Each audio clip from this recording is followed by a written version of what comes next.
What's going on, everybody? It's your buddy, the 14th Prime, and today we just want to take a closer look at Transformers animated Bumblebee. Now, looking at this one, this was the first one of the animated toy line that I bought when the show came out. Was it like 10 years ago? Probably even longer, 15 years ago. You push that little red button on the top, and his whole body would just spring from the vehicle. For the time that it had, for the time period that it came out in, articulation was okay. It did what it was supposed to do. It looked like Bumblebee on the screen. They didn't cost much, which we're going to get into also a little bit here later. But I mean, obviously, Bumblebee is one of the most, sought after and most known Transformers, sometimes even more than Optimus, because kids, for some reason, tend to be drawn next to Bumblebee.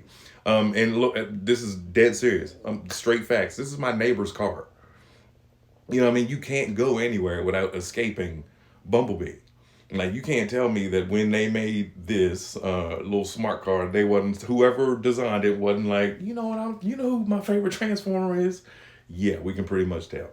And over the years, B has been a lot of different things. He's been a Camaro. He's been a Camaro slash Corvette type vehicle. He's been the iconic Volkswagen Bug. He's been the cute little yellow car that looked like a Volkswagen but necessarily wasn't a Volkswagen. Well, in animated, he was more of like a smart car. Another reason I put my neighbor's car in it. Shout out to you, Beverly.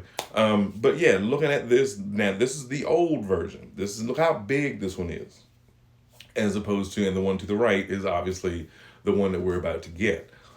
My thing is that the one that we're about to get is probably going to cost, I'm gonna say $24.99 here in the U.S., which ironically is weird because that's what I paid for Bulkhead and that's what y'all paid for Proud.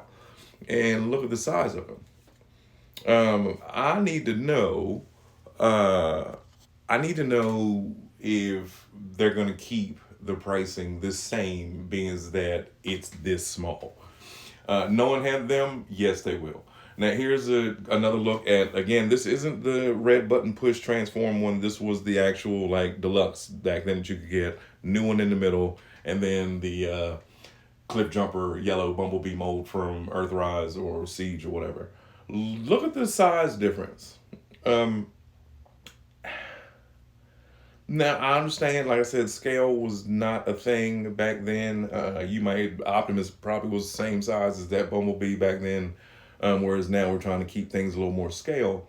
But I just want to know. I mean, granted, I understand there's a lot more movement, there's a lot more articulation, there's a lot more of this, a lot more of that. But is it really?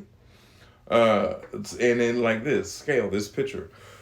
Bulkhead looks normal. Bumblebee scales nicely to him, and then you got Proud, a giant motorcycle. So again, a scale is something that they're not really caring about at this time. I mean, because to make a scale, Proud would have had to have been like a core series. But looking at this, he does not look bad at all. I'm not saying anything against it. I'm just saying what we paid back then reflecting on what we pay now, like it's crazy. But you have the sought after Netflix Bumblebee to your far right.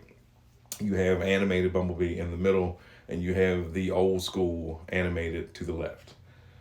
That's a lot of plastic on the left. Now the car mode does clean up well. They are using a lot of clear plastic I see on here for the windshield and everything else. Of course, you're gonna have your little gaps where things don't necessarily tab together, and this is probably, still an early version or early picture of the new Bumblebee. But I mean, he looks amazing for those animated. I know a lot of y'all grew up watching animated. My sons and my youngest daughter grew up watching animated.